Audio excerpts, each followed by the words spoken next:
女星郭雪芙被爆出和同剧男演员孙奇君假戏真做，且孙奇君遭爆料已有稳定交往1年多的大陆女友，郭雪芙疑似沦为小三。对此，双方皆尚未回应。不过，郭雪芙过去谈到感情时，自曝曾被劈腿过3次。郭雪芙2018年被问到感情问题时，松口坦诚上一段恋情已是3年多前的事，并提到自己是一个没有安全感的人，所以常常会让男方觉得很累。事实上，郭雪芙的感情路多舛。2015年受访时坦言曾被劈腿过3次，第1次是上五专交往第1任男友。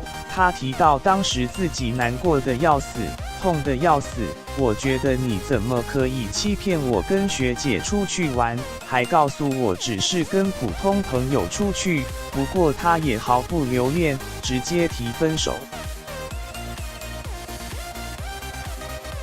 第2次再遇到劈腿男时，郭雪芙表示决定给对方1次机会，心想不能1次就定了对方死罪。没想到男方仍和别的女生搞暧昧传简讯，让她相当心寒。至于第3次是刚入行那时，她亲眼看见对方劈腿的证据。郭雪芙回忆当时真的觉得自己要气疯了，是那种无法呼吸的状态。她拼命想解释，但我一句话都听不下去。感情历经多次挫败后，郭雪芙也决定全力投入工作，对于感情也不再执着。